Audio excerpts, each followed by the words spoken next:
আন্তর্জাতিক সংবাদে আপনাকে স্বাগতম। জানিয়ে দেব বিশ্বের আলোচিত কিছু গুরুত্বপূর্ণ আন্তর্জাতিক সংবাদ। গাজায় ইসরায়েলি বাহিনীর বোমা হামলায় এবার প্রাণ গেল ৩ ইসরায়েলি বন্দীরই। নিজেদের বোমা হামলায় এবার প্রাণ হারিয়েছেন ইহুদিবাদী ৩ নাগরিক। এই সংবাদ প্রকাশিত হওয়ার পরে ইসরায়েল জুড়ে যেন নেতানিয়াহুর উপরে ক্ষোভে ফেটে পড়ছে জনতা। পরিস্থিতি এমন হয়েছে, তিনি পদত্যাগ না করলে অবিলম্বে ভেঙে দেওয়া হবে ইসরায়েলি পার্লামেন্ট। জানিয়ে দেব এ ব্যাপারে একটি গুরুত্বপূর্ণ প্রতিবেদন। ভিডিওটি সম্পূর্ণ দেখার অনুরোধ রইল। এদিকে সশস্ত্র বাহিনীর হামলায় মিয়ানমারের ৪০ সেনা নিহত, মহাবিপাকে পড়েছে জান্তা প্রশাসন। থাকবে যুদ্ধবিরতির নিয়ম লঙ্ঘন করে ফের ফিলিস্তিনের নৌকায় গুলি চালিয়েছে ইসরায়েলি নৌবোট। জানিয়ে দিব বিশ্বকে অবশ্যই ২ রাষ্ট্রভিত্তিক সমাধানের দিকে এগিয়ে যেতে হবে বলছে জাতিসংঘ। থাকবে নেতানিয়াহুকে এবার সরাসরি গাজার কসাই বলে সম্বোধন করল তুর্কির প্রেসিডেন্ট রিসেপ তাইপ এরদোয়ান। সর্বশেষ জানিয়ে দিব ইউক্রেনকে এবার বিপদে ফেলে সরে যাচ্ছে আমেরিকা ইউরোপ। হতাশ হয়ে পড়েছে জেলেনস্কি। ইউক্রেনকে তুলে দিতে হবে রাশিয়ার প্রেসিডেন্ট ভ্লাদিমির পুতিনের হাতে। শুনছিলেন সংবাদ শিরোনাম, এবারে জানিয়ে দিব বিস্তারিত। তার আগে আমাদের ভিডিওটিতে একটি লাইক দিন এবং গোটা সংবাদ সম্পর্কে আপনার মূল্যবান মন্তব্যটি আমাদের কমেন্ট বক্সে লিখে জানান। আমাদের চ্যানেলটিকে সাবস্ক্রাইব করে পরবর্তী আপডেট সংবাদগুলো সবার আগে পেতে আমাদের সাথেই জুড়ে থাকুন।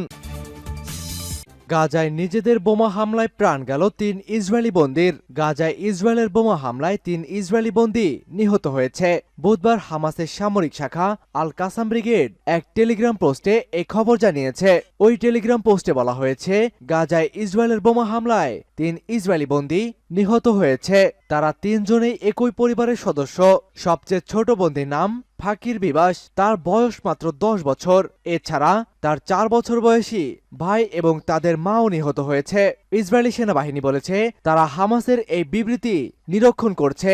এদিকে যুদ্ধবিরতির মেয়াদ বাড়াতে কঠোর পরিশ্রম করছে হামাস যোদ্ধারা। বুধবার কাতার ভিত্তিক সংবাদ মাধ্যম আল জাজিরাকে দেওয়া এক সাক্ষাৎকারে এমন মন্তব্য করেন হামাসের রাজনৈতিক ব্যুরোর সদস্য গাজী হামাদ। তিনি বলেন, হামাস মধ্যস্থতাকারী দেশগুলোর মাধ্যমে পারস্পরিক সমঝোতা ও যুদ্ধবিরতির মেয়াদ বাড়ানোর জন্য আপ্রাণ চেষ্টা চালিয়ে যাচ্ছে, কিন্তু পরিস্থিতি সহজ নয়। সময় খুব দ্রুত পরিবর্তিত হচ্ছে, তবু আমরা আশা ছাড়ছি না।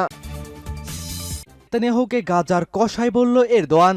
দলের এক বৈঠকে বক্তব্য রেখেছেন তুরস্কের প্রেসিডেন্ট রিসেপ তাইপ এরদোয়ান ও ইসরায়েলের প্রধানমন্ত্রী বেনিয়ামিন নেতানিয়াহু। ইসরায়েলের প্রধানমন্ত্রী বেনিয়ামিন নেতানিয়াহুকে তুলোধনা করলেন তুরস্কের প্রেসিডেন্ট রিসেপ তাইপ এরদোয়ান। তিনি নেতানিয়াহুকে গাজার কসাই হিসাবে উল্লেখ করেছেন। এরদোয়ান বলেন, নেতানিয়াহু বিশ্বব্যাপী ইহুদি বিদ্বেষ ছড়িয়ে দিচ্ছেন। বুধবার আল আরাবিয়ার এক প্রতিবেদনে এমন তথ্য জানানো হয়েছে। এরদোয়ান বলেন, ইসরায়েল হলো সন্ত্রাসী রাষ্ট্র আর হামাস হলো স্বাধীনতাকামীদের সংগঠন।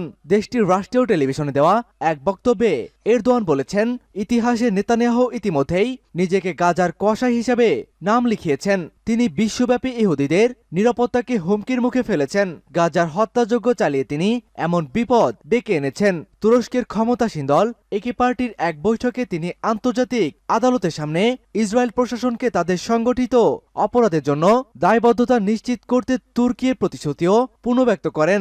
এমন সময় তিনি গাজার মানবিক সহায়তা ও যুদ্ধবিরতির মেয়াদ নেতানিয়াহু প্রশাসন আরও বাড়াবে বলে আশা ব্যক্ত করেন। ইসরায়েলের সঙ্গে যুদ্ধের জন্য পুরোপুরি প্রস্তুত আমরা, মন্তব্য হিজবুল্লাহ শীর্ষ নেতার। ইসরায়েলের সাথে সীমান্ত এলাকায় নিয়মিত সংঘর্ষে জড়াচ্ছে লেবাননের সশস্ত্র গোষ্ঠী হিজবুল্লাহ। এবার হিজবুল্লাহ নির্বাহী পরিষদের প্রধান শাফিউদ্দিন বলেছেন, তারা ইসরায়েলের সাথে যুদ্ধে জড়াতে পুরোপুরি প্রস্তুত। হাশেম বলেছেন, লেবাননের স্বার্থে আঘাত আনে ইসরায়েলের এমন সব কর্মকাণ্ডের শক্তিশালী জবাব দেবে হিজবুল্লাহ। লেবাননের আল মাইয়েদিন টেলিভিশনকে দেওয়া এক সাক্ষাৎকারে ওই হিজবুল্লাহ নেতা আরো বলেছেন, ইসরায়েলের হুমকি ধামকি সবই ফলশূন্য। তারা সীমান্ত এলাকায় সংঘর্ষে জড়িয়ে হতাশ হয়ে পড়েছে। হিজবুল্লাহ নেতা আরো জানিয়েছেন, সীমান্ত এলাকায় প্রতিনিয়ত নতুন নতুন অস্ত্র মোতায়েন করছে তাদের যোদ্ধারা।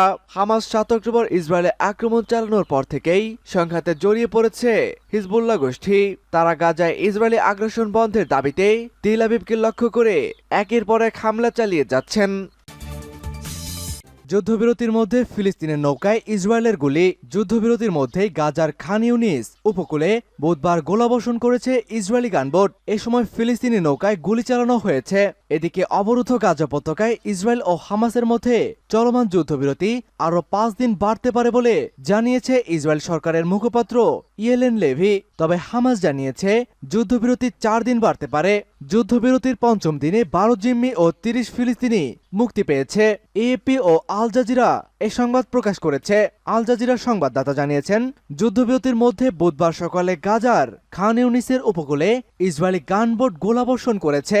ইসরায়েলের ওয়ালা নিউজ গাজার উপকূলে আবারও একটি ঘটনার কথা জানিয়েছেন। সেখানে বলা হয়, নৌবাহিনী যোদ্ধারা একটি ফিলিস্তিন নৌকার উপরে গুলি চালায়। নৌকাটি যে দেইর আল বালা উপকূল থেকে সাগরে যাওয়ার চেষ্টা করেছিল, গুলিবর্ষণের পর নৌকাটি তীরে ফিরে আসে।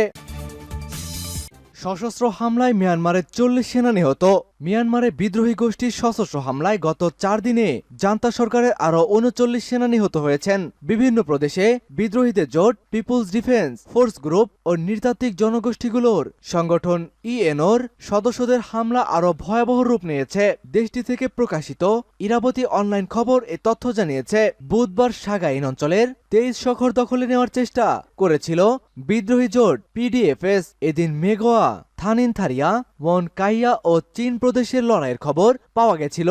23 শহরে একটি পুলিশ স্টেশন বিদ্রোহীরা দখল করে নিলে বিমান হামলা চালায় জান্তা সরকার। সোমবার তানিনথারিয়া এলাকায় পালাও শহরতলিতে এক সেনা সদস্য নিহত হন। চীন প্রদেশের বিদ্রোহী সংগঠন চীনল্যান্ড ডিফেন্স ফোর্স জানিয়েছে, প্রদেশটির রাজধানী শহর হাখাও লড়াইয়ে রোব ও সোমবার কমপক্ষে 7 সেনা নিহত হয়েছে।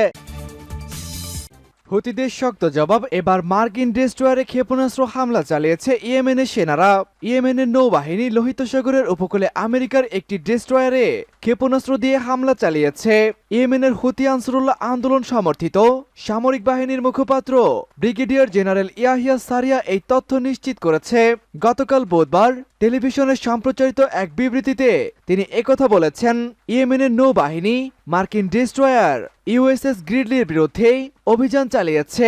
তিনি সুস্পষ্ট করে বলেন, অবরুদ্ধ গাজা উপত্যকায় ফিলিস্তিনিদের উপর ইহুদিবাদী ইসরায়েল যে বর্বর আগ্রাসন চালাচ্ছে তার প্রতিবাদে এবং ইয়েমেনের উপরে আমেরিকা ও ব্রিটিশ বাহিনীর আগ্রাসনের প্রতিশোধ নিতে এই অভিযানটি চালানো হচ্ছে। জেনারেল সারিয়া বলেন, লোহিত সাগর এবং আরব সাগরে অবস্থানরত সমস্ত ব্রিটিশ ও মার্কিন যুদ্ধজাহাজ ইয়েমেনের সামরিক বাহিনীর বৈধ লক্ষ্যবস্তু।